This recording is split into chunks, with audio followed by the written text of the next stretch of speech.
and is connecting.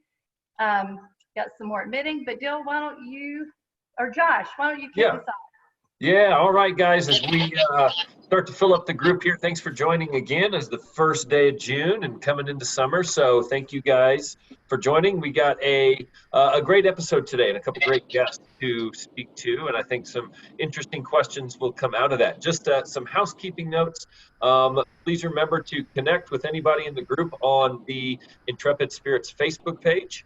And please, throughout the next 30 minutes, please submit any questions, any comments, any thoughts, dedications, what made you happy in the group chat, and we can read those out and have a discussion with the guests here in a second. So with that said, would like to turn it over to Dill and Susan for a quick note and introduction. Okay, Dill, welcome back to the Huddle. Intrepid Spirits, right? The sea is dangerous and its storms are terrible, but these have never been sufficient reasons to remain ashore. Pretty cool what's happening right now. It's pretty timely here, right? Unlike timid souls, intrepid spirits seek victory over those things that seem impossible. It is with an iron will they embark on the most daring of all adventures, to meet the shadowy future without fear and conquer the unknown. Man, talk about what's going on right now. That'd be a great thing for a lot of people to read. I'm going to turn it to Susan real quick to introduce our special guest, Jeff Rhodes. Sunshine? Great. Well, you know, God works in funny ways, because something I'm going to talk about a little bit later that's come into our life is very appropriate, I think, of the timing, and a tool for us to really make a positive difference. And then we plan to have Jeff, who's a really great friend of ours, come join us today. And we had planned to have him come talk about being a career person with a full-time job, but also having that entrepreneurial itch. And so we first met him in 2002, I think, when we came back to the farm and we were looking for someone to build a fence around our horse pasture. And here comes Jeff, and he had a fencing business, and then we needed a sprinkler system for our yard, and he had this business that did irrigation. And then most recently, it's been how many years now? 10 years that he's made a difference in our little town in South Georgia and opened an Anytime Fitness. And he is the #1 fitness center in the entire state of Georgia among all the Anytime Fitnesses. So he's made a difference in this small community of helping people live more healthy lives. But his full-time career, and is in his 28th year, is with the Georgia State Patrol. And he's actually the #2 guy in charge of their aviation department.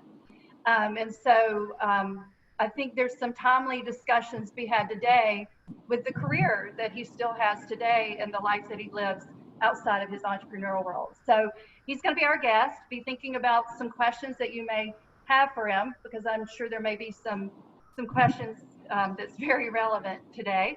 But Dill, in the meantime, has got some of his thoughts. Some thoughts here. You know, we're in crazy times, and you know, we just haven't listened, right? Since 1968, we just haven't listened. And there's a great quote from Martin Luther King. He said, "A riot is the language of the unheard." What is it that America still has failed to hear? You know, we've worked around the world for 40 years. And there's one thing that Max Helton taught us, who's our chaplain who passed away untimely about 10 years ago. But it was all about I don't care if you're in Lagos, Nigeria, in a favela, in Rio, every single person in the world wants peace, joy, and contentment. And the question I have is, why cannot we achieve this for everybody in America? And a lot of you probably heard me talk about this before. There's 4 things that rob you of your peace, joy, and contentment. #1, not by any order, I'm just going to throw them out there, but 1, people. People. Too many of us obviously are, I hate that word racist, but we are not loving to all people. #2 would be circumstances. Riots have become the norm. You don't get your way in America, okay, let's go start a riot. Things. things: unequal educational opportunities for everybody. And that's just not black, excuse me, it's blacks, it's whites, it's a whole raft of education problems that we have not addressed. And of course, the last one is ourselves, because we have chosen to do nothing. A lot of us, we just, kind of, okay, it's not in my neighborhood, or, on my street, or in my business, or whatever. So, you think about that, it's a kind of a long, drawn out, it's about us. And you got to ask ourselves two questions. Like, I saw this, believe it or not, Starbucks had a town hall meeting, 2,000 employees, and one of the women on the call said, she said, I wake up every morning and I'm asking two questions lately. Number one, if not me, who? If not now, when? And the good news now is amazing for everybody on this call, I know is a radiator. Everyone on this call has been involved in game-changing global events. I'm not in any specific order. How about we ran around the world to make the world aware of safe drinking water, Blue Planet Run?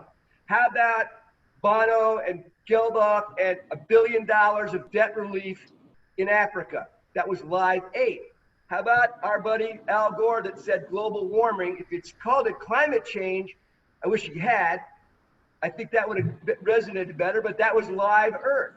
And then I don't know who remembers, with the UN Foundation showed up in Atlanta one day, two young ladies, and they said, hey, we've got to change women's rights. And we came up with Girl Up, or Girls Up, right? That's just a few.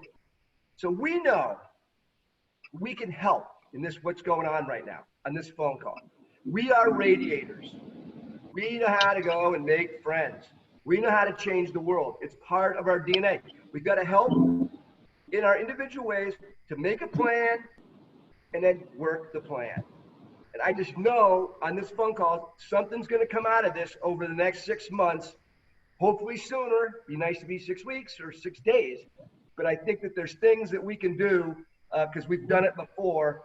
And it's in our, as I said, I know it's in our DNA. So I'll turn it over to Susan and talk about a really cool thing that just happened the other day for us. Yeah, so one thing, I go back to the God works in funny ways. And in January, Dill and I got introduced to this gentleman, Roosevelt Giles.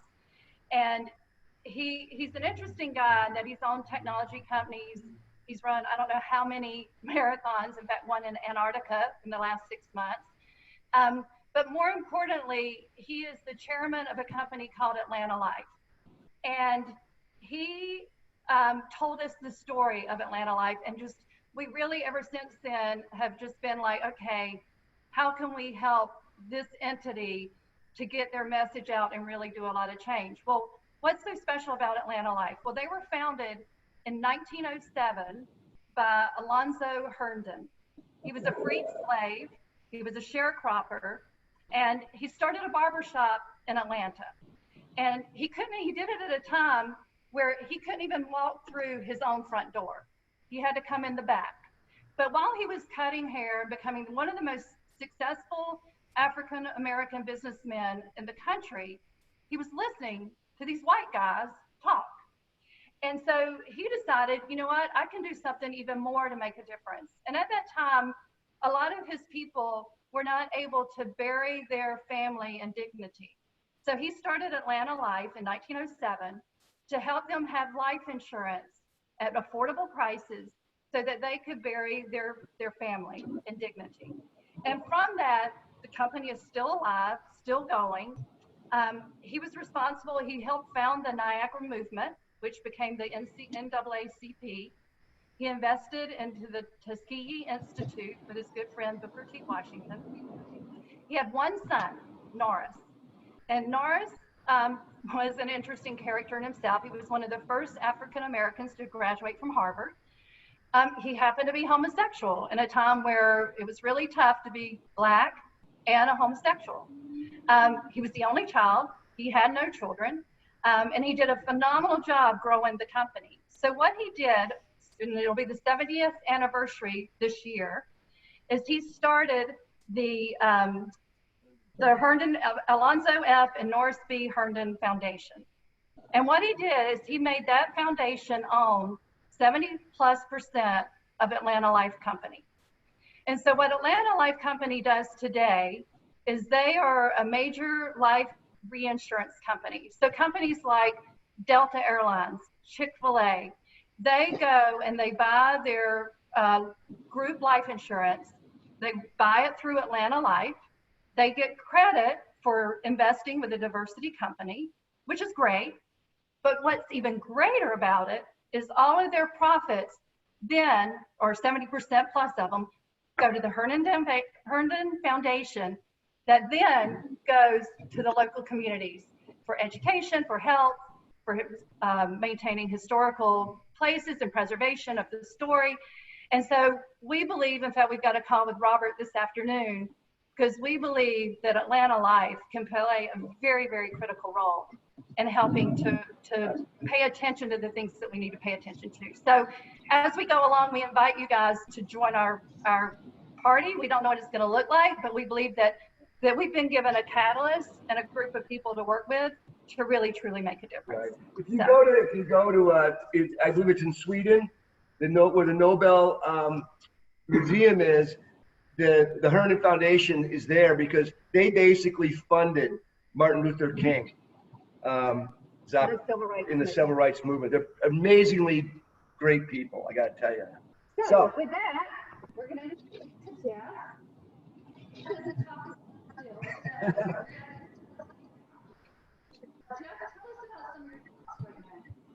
Good afternoon, Jeff Rhodes, Lieutenant with the Georgia State Patrol Aviation. As Susan and Dale has told you, 28 years with the State Patrol. You know, the different things going on today is, you know, initially we're going to talk about other things and anytime fitness, which we're on our own. But with a lot of everything happening today, we'd love to be able to talk about what's happening. Being in law enforcement, 28 years with the State Patrol, and also 30 years, pretty much 30 years total in law enforcement altogether. I've seen a lot of the riots, been a part of the trying to keep the peace, so to speak. I'm not sure if you guys can hear me, if I'm talking loud enough or not, but from when I initially got in law enforcement, that was back during the Rodney King events. I didn't have any part of that at the particular time, but as throughout my career, I've been involved in a lot of other operations, whether it's in Atlanta or different areas of the state of Georgia. But yeah, I've seen the good and the bad, and you know, I'm open for any questions you guys may have. And I told Susan and Dale earlier, you know, with what this is going on, you know, I'm part of a profession that's very tough in the thing that one person can do something bad and immediately everybody else in this profession is blamed for it. You have over 800,000 officers in the country, in the U.S. And as this incident in Minnesota, Minneapolis, Minnesota has happened, it immediately puts a light on all the rest of us. You know, if I was still on the road now, if I stopped a car or something, immediately, if it was of an African American or pretty much anybody, they immediately relate my job to the protests and to the riots, and there's a tension there. No matter who it is, there's a tension. They're worried if I'm going to do something wrong against that individual. And the whole purpose of it is I'm there for their safety. I'm there to maintain the peace. I'm there to help, not cause any harm whatsoever. And a part of this, you know, like I said, I'm part of 800,000 officers. Not many people know that 1,100 officers each year are arrested. There's an average of 3 officers per day that's arrested. You know, everybody wants to look at a law enforcement officer and put their trust in them, and that's good, and that's what you need to try to do. But as a law enforcement officer comes from society, so if he's a member of a department that has not done a lot of research on his background, has not followed through with his background and research or what he's done in the past, and then they hire him. But I always say there's 2 different types of officers.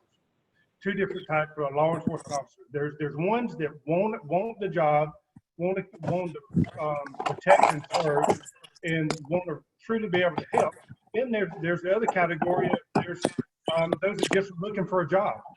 So the ones that are there to really try to make a difference, you hardly ever hear anything bad out of them. The ones that are there looking for a job took that job because they couldn't find a job nowhere else. That's where your problems lie. So what Dylan was talking about, a solution or something to resolve this, or that's very difficult. I mean, in my 30-year career, I'm not going to say that it's gotten better or it's gotten worse. I think today that they're over this time that I think it's exposed more. I think the media and the social media and the media itself has exposed it to a much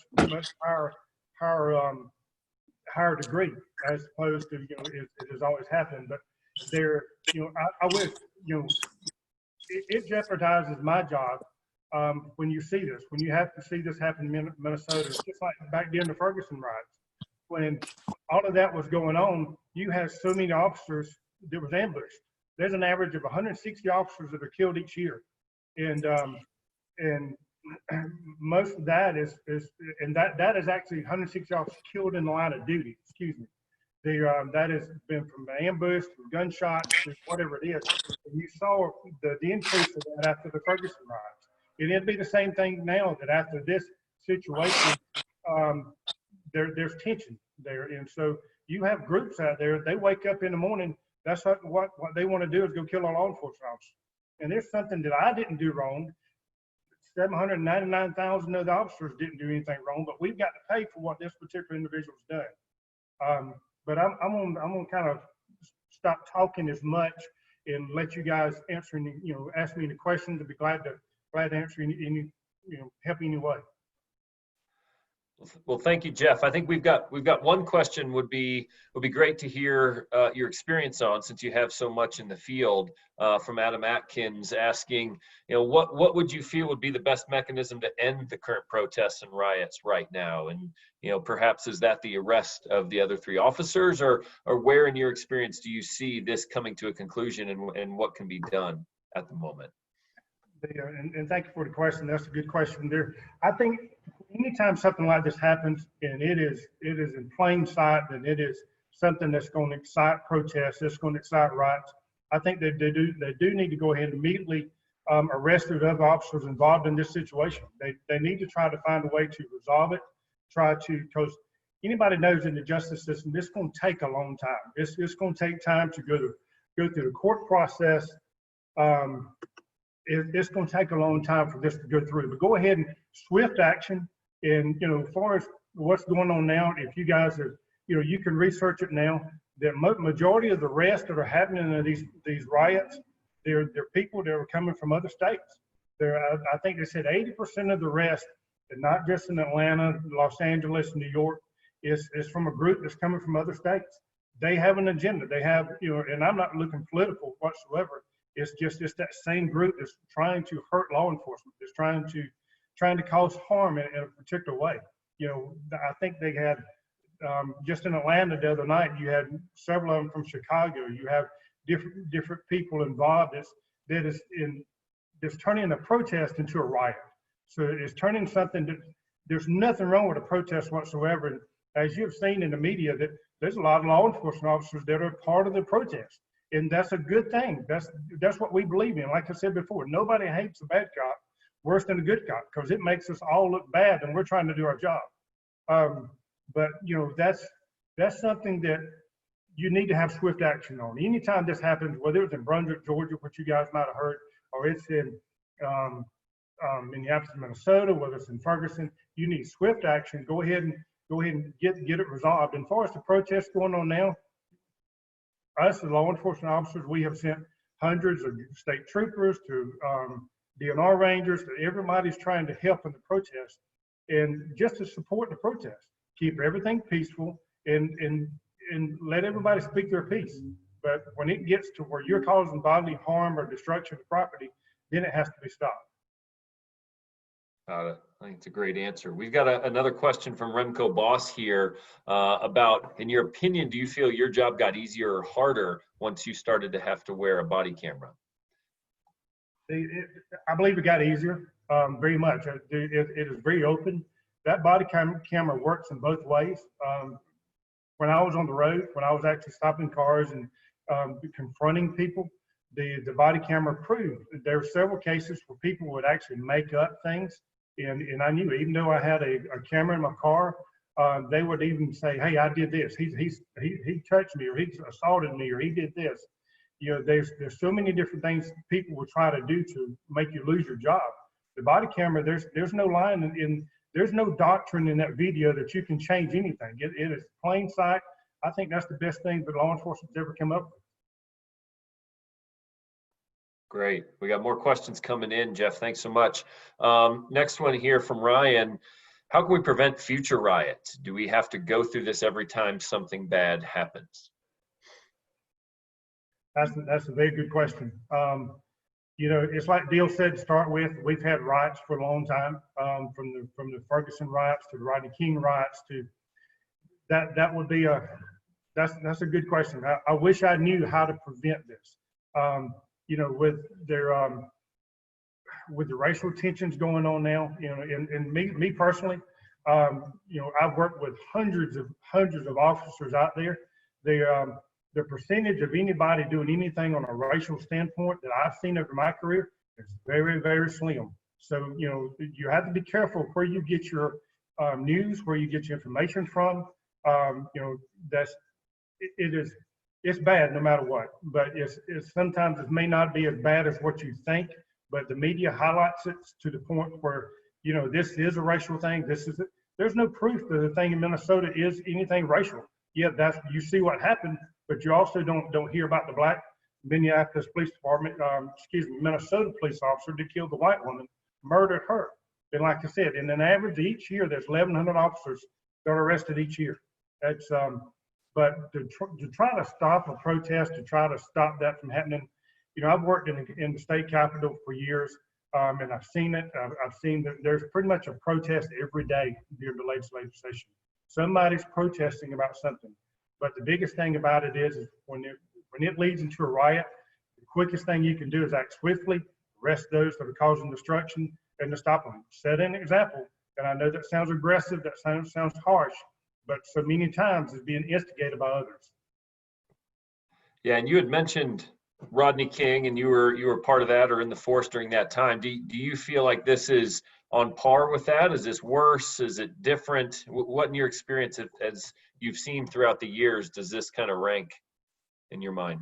This was not as bad as the Rodney King. I mean, this is bad where the media has the attention of it, but Rodney King was a beating where they just kept on and kept on and kept on, and you know, it was all over, and it was, I do believe that was racially motivated, no doubt about it. But with this particular incident in Minnesota, I think that they just took it too far. I don't think there's any intentions on whatsoever to kill Mr. George Floyd, but I think that they, through the adrenaline rush, a lot of times you have to understand as a guy or or somebody that's been in a fight or anything, that adrenaline rush gets in there, and sometimes you can't control it. And I think that's what a situation with these particular officers.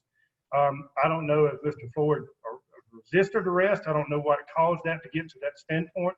I don't know, but I know it's wrong. That when you're in handcuffs or when you're put in handcuffs, you're immediately in the care of that officer, and that officer is responsible for your care.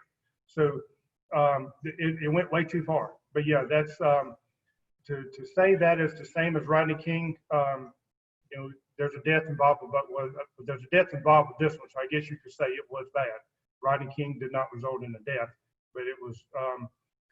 I still believe Rodney King was much worse. I think this was more of an accidental death than in matter of fact, that's what the autopsy said it was not through suffocation from the knee being on the head or anything, but it was just a combination of factors, combination of what he had in the system, combination of everything. But regardless, it was bad. The officer took it way too far. Got it. Thank you. So Dill, Susan, do you guys want to add any comments here at the end? Yeah, great. We're about to run out of time, and I think that as Jeff talked, and whether it was racial or not in Minneapolis, I think it does highlight this continuing tension and reality of race relations in our country. And so I know that a lot of us, I know myself, I can't speak for everybody else, but I know for myself, I keep asking, what can I do? What can I do to make a difference? And I think that's where, you know, we need help. I know that I saw DeMarcus come on. I'm not sure who else. Charlie, a friend of mine, came on who I graduated from high school with. And you guys help us know what to do. I do think through Atlanta Life that we have an opportunity on a very grand scale. It's amazing who Roosevelt's getting meetings with. The reason we know about this, the Starbucks letter, is the CEO of Starbucks sent that to Roosevelt. He's meeting with the top CEOs of every Fortune 500 company. And so I think that, you know, through those opportunities, we can make real change in the corporations of America, because we've got to, it's education, it's healthcare, it's opportunities in the business world, it's loving each other just to love each other. And so I think our group, and I'm reaching out to you guys as a group, to help us really, really figure out, how does this not happen again, to the question we had. Right. How do we make sure that the racial tensions, and it's going to take time. Right. I mean, it's, but that's not an excuse. That's not okay. So I don't know. So I'm going to pipe in here as a time, but it's, you know, I saw Kevin McNulty on the phone, and I know the guys at Momentum. All of us have done these big global events. Guys, go check out musicworldcup.com, because that's very well funded. It's got, I think, gives us a platform. And then who are we supposed to get a hold of? You know, how do we do? Because is it music that's going to be our thing again? Or yeah, I have no idea. But I know there's some people on this phone call that are very, very smart, a lot smarter than I am. I mean, I promise I'll give the positive human energy. I'll stand on my head, you know, in Hyde Park if I have to, whatever we got to do. But it's like, we need to come up with something that galvanizes. And it seems like music's always a good thing. Sports, I guess, is a good thing. Yeah, I don't know, right? But I think that there's some really smart people here that have global experience like no other people that I know of. So that I leave it at that. Okay, wait, I see, Remco, you've got an idea? Remco, you want to share it? Yes, I do have a great idea, and I actually started doing this this weekend because as like you, I got really disturbed by this whole incident, and I was thinking along the same lines. How can I support my Black friends and to see, you know, what's going on in their minds? And I think part of what you said years ago, Dill, is kind of connected the dots for me. It's about the human connection and to show that you care for the people that are in your inner circle and in your influence of your realm of influence. And so I started calling 3 close friends of mine, Black people. I don't want to call it Black because I think, you know, I come from a mixed culture and I grew up in a very diverse society in Holland. And so for us, it's all about human beings and making fun of each other and where we come from, and that's totally accepted.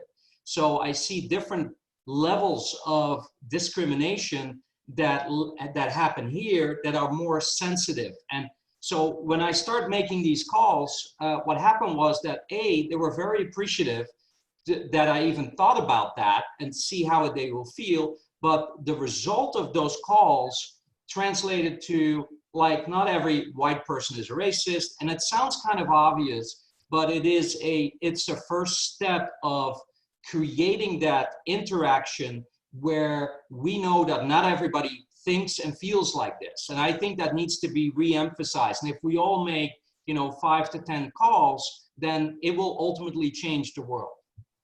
I like that. Yeah, I like that. Yeah, that's yeah, we could all do that. So Josh, does anybody else have something to pipe in, or do anybody have a dedication or, you know, thought of the day or anything? Yeah, just from Aaron Garrett there just to say, you know, Jeff, thank you for your service, you know, and we do have an opportunity to bring out the best in people, and this is a great group and a great place to start. So, Aaron, thank you for that comment. Yep. And Remco, great. We should all pick up the phone and call 3 people today. I know I'll call at least 3 before I get back home this afternoon from downtown Osceola. So I guess the dedication for me, it continues to be, you know, if we could only, yeah, I don't know, I almost start to cry. The Floyd family and that whole, their circle of influencers, whatever, their family, whatever that, however large it is, and I'm sure it's very large. You know, it's got to be to them, and I also think it has to be to the underserved in this country. That it's really sad that I hate this. I don't care. You know me. The shit disturbers that are showing up, that are ruining it for all these other underserved people that want nothing to do with it, is really a crying shame. And to see it happening, and I talked to a friend of mine, an ex-Navy SEAL guy who works at the airport in Minneapolis. He saw these guys flying in. He spent his entire 20 years as a Navy SEAL all over the world, you know, fighting against these crazy terrorist guys. And here they are walking that right through the Minneapolis airport to downtown Minneapolis and burning the stuff down. It's crazy. So anyway, positive note. Let's call 3 people. Let's everybody have a fantastic week and do whatever you think that you can do to make a difference would be fabulous. And we're so pleased to see that everybody's here. I can't imagine. We're just very thankful. I think that if this causes a couple people to reconnect outside this box, I think it would be phenomenal. And like I said, I'm encouraging the guys, your marketing guys that's still, you know, active, to take a peek at. I think that the platform, the Music World Cup has potential, and it's the guys that own it they got dough, and it's not Bill and Susan in the closet praying to God we get a sponsor, right? In the old days. So anyway, everybody have a great week, and hip hip hooray, hip hip hooray, hip hip hooray, Hooray. Pray for everybody. Bye for now. Hey guys. Miss you guys.